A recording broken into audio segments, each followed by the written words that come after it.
Bonsoir et bienvenue dans ce nouveau numéro d'In Vivo l'Intégrale. Aujourd'hui, un enfant intellectuellement précoce, on dit aussi à haut potentiel, peut être repéré par sa famille ou un enseignant et diagnostiqué comme un enfant surdoué après avoir passé des tests.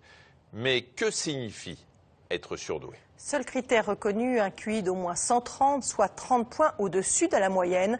Un QI qui ne signifie pas qu'on soit un génie. Il désigne un potentiel, des aptitudes exceptionnelles qui ne se réaliseront pas nécessairement. On le sait, certains enfants surdoués peuvent se retrouver en échec scolaire. Difficile d'expliquer ces difficultés. Certains spécialistes estiment que les individus surdoués sont particulièrement sensibles et intuitifs ou que leur fonctionnement intellectuel suit des logiques différentes, ce qui rend leur adaptation et leur relation aux autres plus difficiles. Alors, atout ou handicap, pour le comprendre, nous sommes allés à la rencontre d'adultes qui ont découvert très tard qu'ils étaient surdoués après avoir souvent souffert de leurs différences. C'est un reportage de Marie-Pierre Rimbaud, Héloïse Mallet, Lionel Langlade et Jean-Luc Guidouin.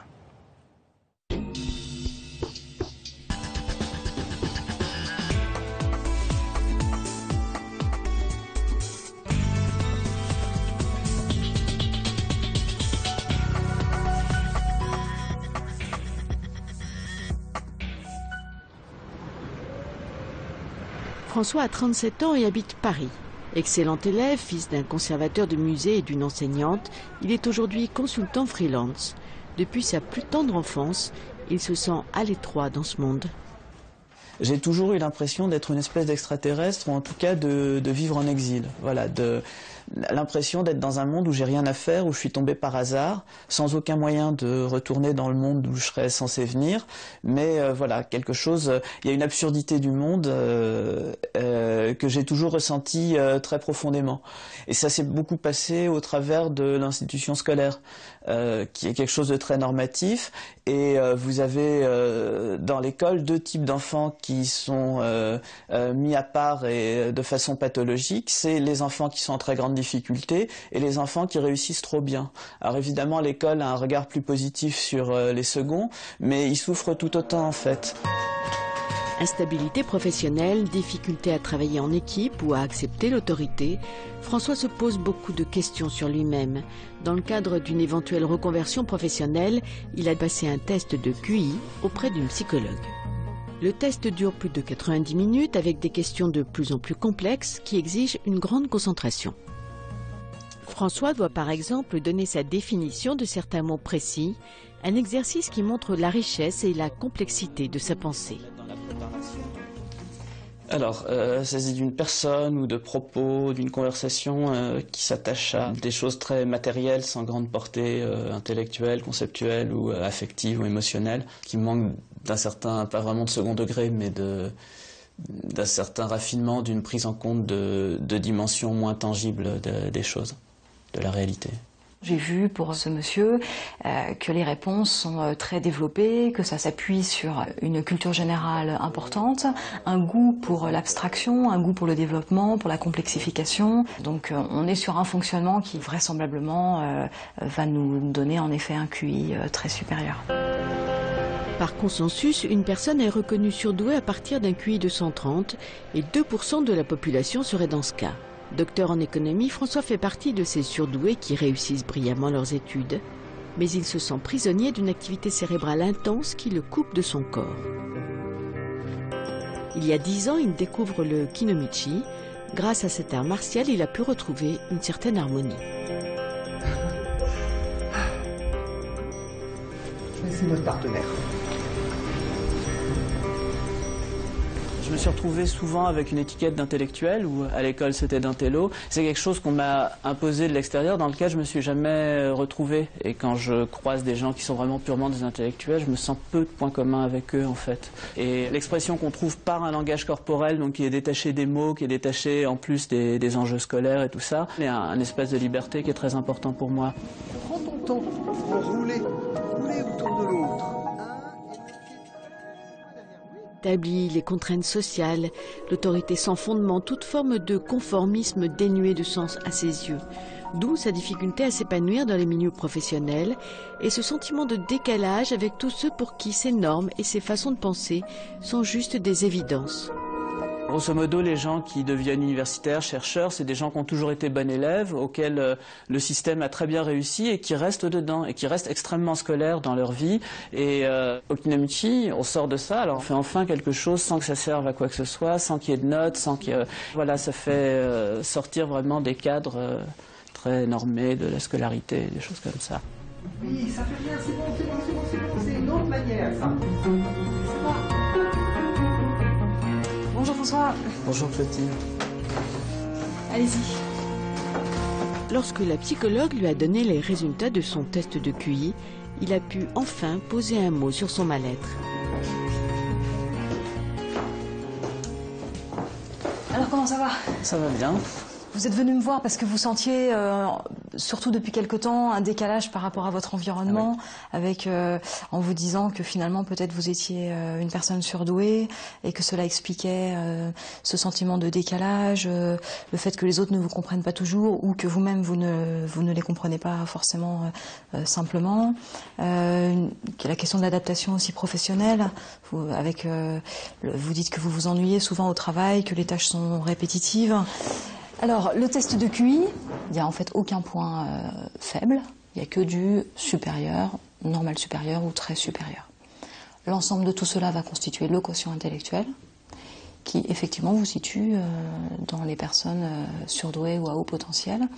En fait, vous êtes dans les 1 pour 1000 supérieurs de la population. Voilà. Alors le chiffre lui-même, ça me disait rien parce que je connaissais pas particulièrement l'échelle. Par contre, ce qui m'a beaucoup ému, c'est l'endroit où on se situe sur la distribution du QI dans la population, parce que le sentiment qu'on a pu avoir d'être vraiment très différent, là, il se matérialise. On voit qu'on est tout au bout d'une distribution que, par rapport à l'ensemble de la population, se situe vraiment dans un endroit très particulier. Et ça, moi, c'était pas vraiment une surprise, mais ça m'a énormément ému, c'était pas très agréable. Et donc ça confirme une espèce de différence. Or moi, j'ai toujours voulu être absolument normal. Avec un quotient intellectuel de 145, François est bel et bien surdoué, avec une autre façon de penser, de sentir le monde, ce qui constitue une richesse mais aussi une différence qui dérange et explique les problèmes professionnels et la solitude de nombreux surdoués.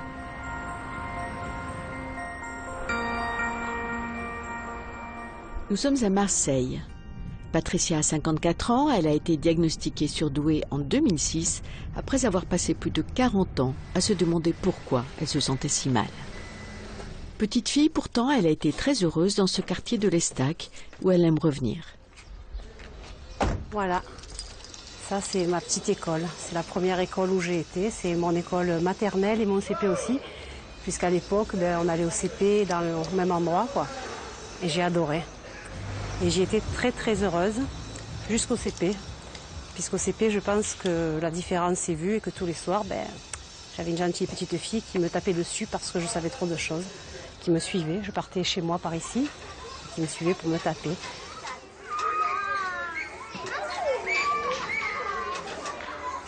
Je ne comprends pas cette agressivité, j'essaie d'en parler à ma mère qui me dit mais non, mais pourquoi, mais ça va lui passer. Mais ma mère n'a pas pris la dimension de ça et j'ai commencé à être angoissée par rapport à ça et à culpabiliser de savoir avant les autres. Donc souvent après je vais me taire. Traumatisée par cet événement et malgré ses capacités intellectuelles, Patricia aura une scolarité chaotique, au grand étonnement de ses professeurs. Pour se protéger de l'agressivité des autres élèves, elle décide de cacher ses compétences et développe une angoisse qui s'aggravera avec l'échec scolaire. Et ça se dégrade vite quand même, puisqu'en 6e c'est moyen et en 5e je commence à développer des angoisses, mais des véritables angoisses. Je sens une odeur, j'ai un malaise, j'ai un regard, je croise un regard, j'ai un malaise. Le pédiatre dira à ma mère en 6e, oui elle a pris 13 cm dans l'année donc il faut lui donner du phosphore. Donc je ferai une cure de 6 mois de phosphore, mais aucun résultat et en plus je culpabilise. Je culpabilise parce que je n'y arrive pas, que je ne comprends pas pourquoi. Je suis vraiment perdue, je suis très très mal à l'aise et en 4e, alors c'est la catastrophe. Je vais très très mal, des troubles du sommeil qui s'installent, assez graves, vraiment graves. Patricia n'arrive pas à comprendre les codes qui régissent notre société. Cette incompréhension développe en elle une hypersensibilité, une anxiété propre aux surdoués. Mais à l'époque, elle ne le sait pas.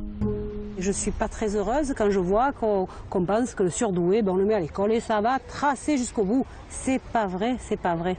Je n'ai pas le chiffre en tête, mais je crois qu'il y a pas loin de 40% qui n'arrivent pas jusqu'au bac. Donc arrêtons de penser qu'un surdoué il sait tout, il va très bien et en plus de quoi on se plaint, quoi. Ça m'énerve, on confond les élèves brillants, les élèves surdoués, bien qu'un surdoué peut être brillante puisque je l'ai été, brillantissime. Mais c'est pas ça qui m'a apporté le bonheur puisqu'à côté, émotionnellement, ça n'allait pas bien.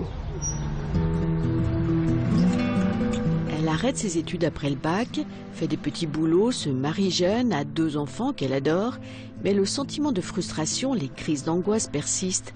Elle a l'impression de passer à côté de sa vie. Un jour, une psychologue spécialiste des surdoués met un mot sur sa détresse. Patricia est à haut potentiel intellectuel. Bonjour.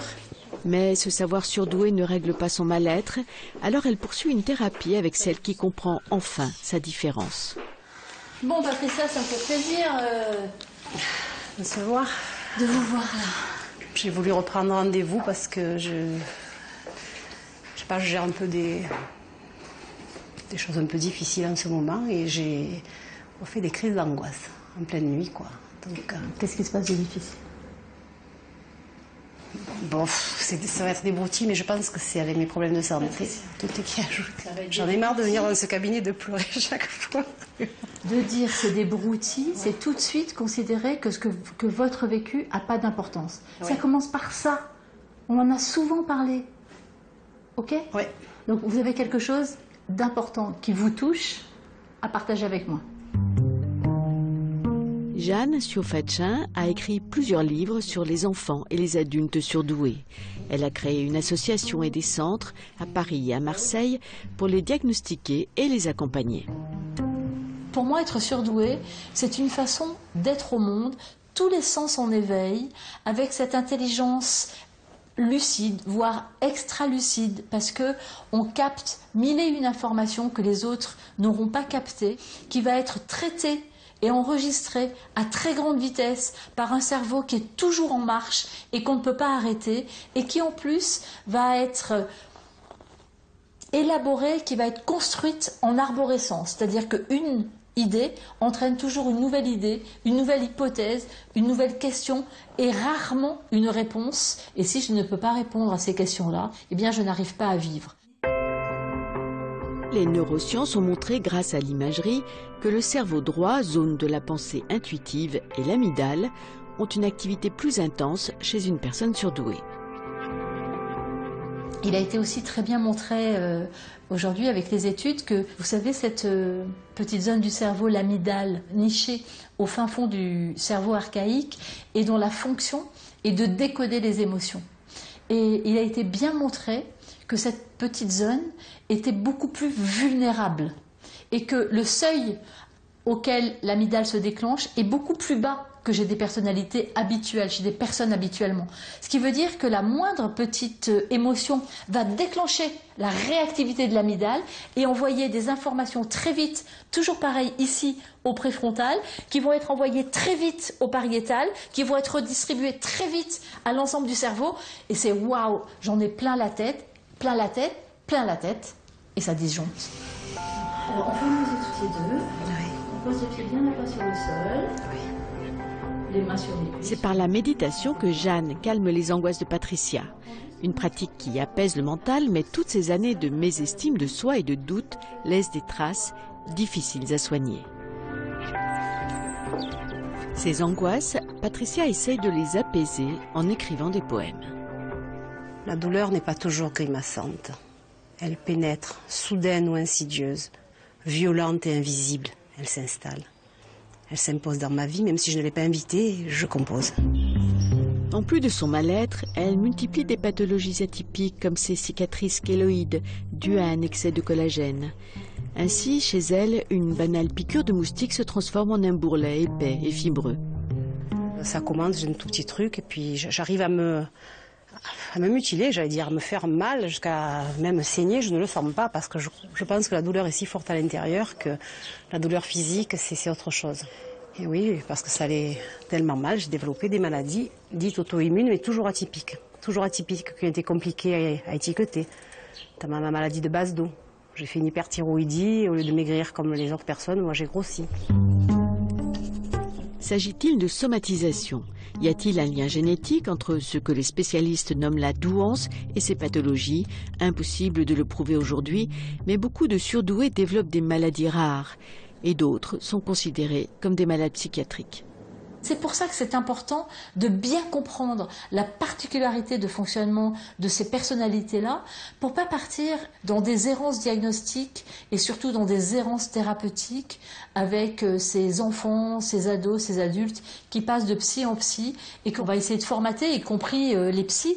Parce que en psychologie aussi, on a des cases, on a tel ou tel type de symptômes, alors c'est qu'on est anxieux, ou qu'on a une phobie de ceci ou de cela, ou qu'on est dépressif, ou que quand on est un peu plus grand, on est bipolaire, on a une pathologie limite, ou on est schizophrène, parce que justement on a une pensée qui est en arborescence et qui part dans tous les sens, alors on pense que c'est la schizophrénie, parce que dans les livres et dans les manuels de psychiatrie, c'est ça, la pensée divergente égale une pensée un peu folle, un peu psychotique, un peu schizophrène.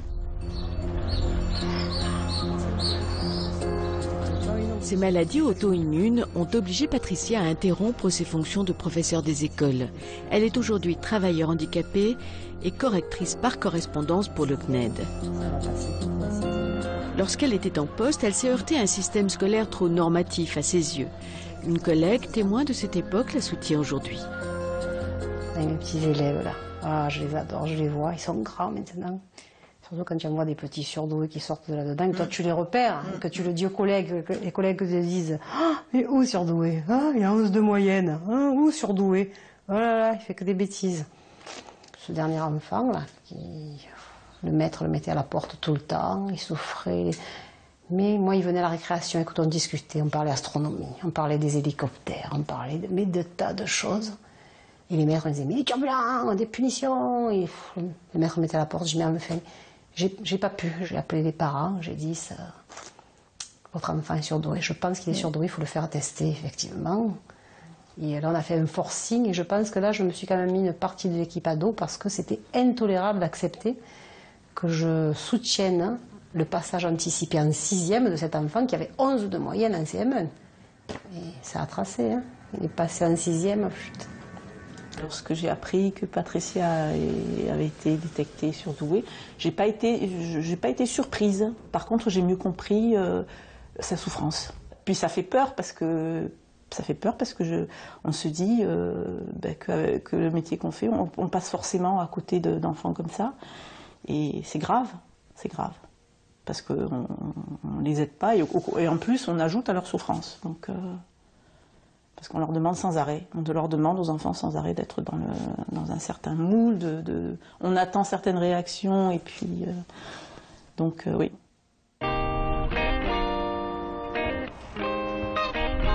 Pour des raisons probablement génétiques, il y a souvent plusieurs hauts potentiels dans une même famille. Lucas, 21 ans, l'un des fils de Patricia, a été diagnostiqué surdoué tout comme son frère aîné. Lucas, ton jambon là, tu m'as pas dit, t'as bien dormi cette nuit ou pas? Non, pas trop bien. Ah non? Toujours pas? Toujours pas. Eh ouais, mais tu regardes des films toute la nuit, Lucas. Mais si j'arrive pas à dormir, je fais quoi? Tu vas fatiguer? Hein? Si, forcément. Hein. Lucas entretient une grande complicité avec sa mère. Grâce à l'expérience de Patricia, il a pu bénéficier d'une prise en charge précoce et parle désormais facilement de sa différence avec ses amis. Est-ce que c'est un sujet que tu abordes avec tes camarades? Moins souvent. C'est souvent eux qui me disent comment j'appréhende tel ou tel événement, comment je le vis, tout ça. Tu l'as dit à tout le monde? Moi, quasiment. Quasiment? Ça va, ça s'est bien passé, il n'y a pas eu de... Bah, au début, on comprend pas trop. On me regarde comme une bête folle, mais après, ça se passe bien. Ah bon? Ouais. C'est toujours l'idée que les gens se font qui est dure. Après, c'est pas... Tu sais, moi j'ai l'impression que chaque fois que tu parles de surdoué, les gens ont l'impression que tu vois quelqu'un d'infaillible, qui sait tout faire, tu vois. C'est ça. Ils ont une méconnaissance totale de ce qui se passe après. Moi, c'est l'idée que je me faisais au départ. Hein. Mais oui. Ah oui, c'est la pensée collective, ça. C'est le pire de tout, ça. L'ignorance.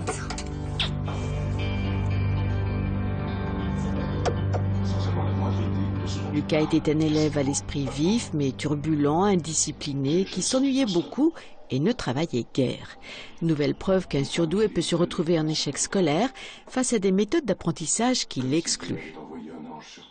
Moi, bizarrement, j'adorais l'école, mais j'étais très mauvais élève. J'avais beaucoup de mal à être discipliné, à être assis en classe, de ne pas parler. Pour moi, c'était inconcevable. Je ne pouvais pas passer 1 heure à gratter du papier, à écrire, à essayer d'emmagasiner des informations. Pour moi, il fallait que ça se fasse de façon ludique, en fait. Cette intelligence différente, qui fonctionne par association d'idées, adossée à une hypersensibilité, a posé beaucoup de problèmes à Lucas. Des hauts et des bas permanents, naviguant entre spleen et joie exubérante. C'est l'hyper-émotivité qui m'a fait rendre compte de ma douance, en fait. Quand on a commencé à pencher sur ce côté-là avec ma psychologue, à commencer à en parler, tout ça, je me rendais compte que j'ai le tempérament qui va en dents de scie, sans arrêt. Je peux être très très très content et très très très ému, très triste, peu de temps après. C'est assez perturbant.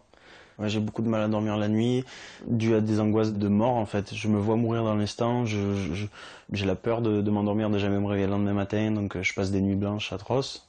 Et je dors la journée. Chaque cas est différent. Certains surdoués sont des élèves brillants. Beaucoup sont de grands matheux ou des scientifiques. D'autres sont en échec scolaire, mais ont des talents d'artistes. C'est le cas de Lucas, qui vient d'intégrer le cours Florent à Paris pour devenir comédien, parce qu'on a cru en lui. Je considère que je m'en suis sorti grâce à mon entourage, essentiellement, mais qu'on peut toujours s'en sortir... Si on a l'ambition de faire ce qui nous fait plaisir, ce qu'on a au fond des tripes, il faut l'exprimer à 200%. Le problème de nos personnalités, c'est qu'on vit trop dans nos têtes finalement. On a la pensée en arborescence, un sujet en amène un autre, et puis petit à petit, on va dans un entonnoir et on n'arrive plus à en sortir. C'est le cas de Bertrand. Il a 60 ans, fils de bonne famille, surdoué et SDF. Preuve qu'être surdoué n'empêche pas l'échec professionnel et social. Aujourd'hui, toutes ses affaires sont dans un garde-meuble et Bertrand est hébergé par des amis dans une chambre de bonne. Sans eux, il serait peut-être à la rue, car il n'a jamais pu garder un emploi. On m'a souvent viré des boîtes dans lesquelles j'ai été.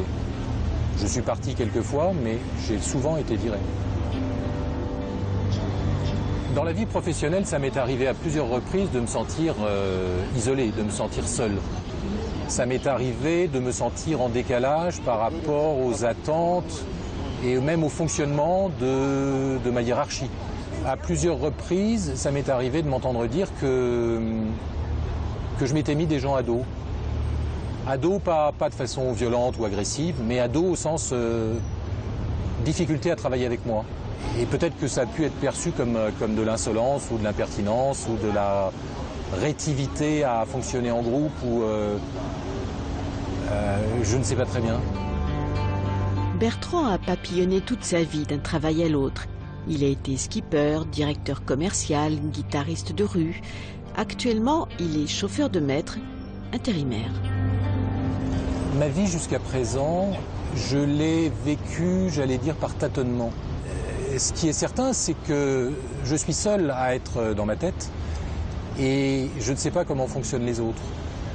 Le sentiment que j'ai, c'est que la plupart des gens que je rencontre, que je connais, ont su faire des projets, ont su axer leur vie dans un sens qu'ils ont choisi. Et moi, la différence que je ressens chez moi, très forte, c'est le fait d'être encore en pleine exploration des possibles dans la vie. Mais j'allais dire, c'est même ce qui fait ma vitalité.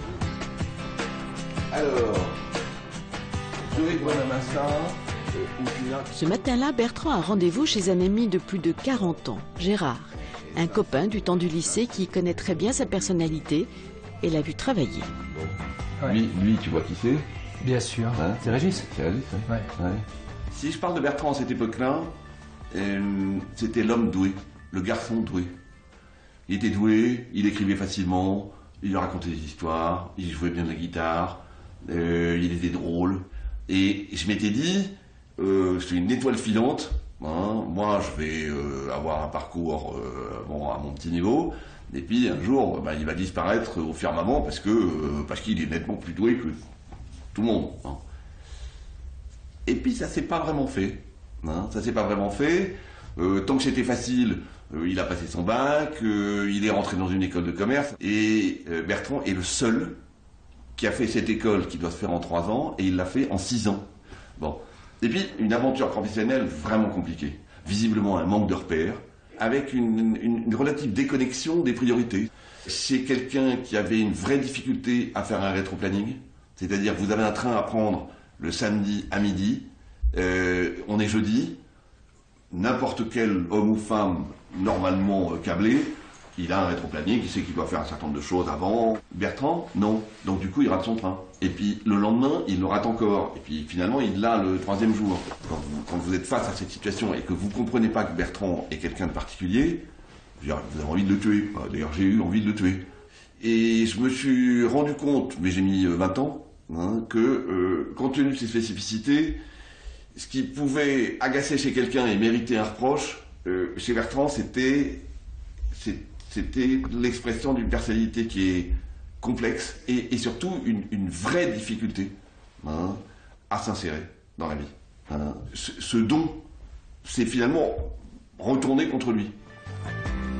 Bertrand a été diagnostiqué surdoué il y a 1 an seulement. Il a vécu comme un immense soulagement le fait d'avoir enfin des explications sur son mode de fonctionnement et sur ses échecs à répétition.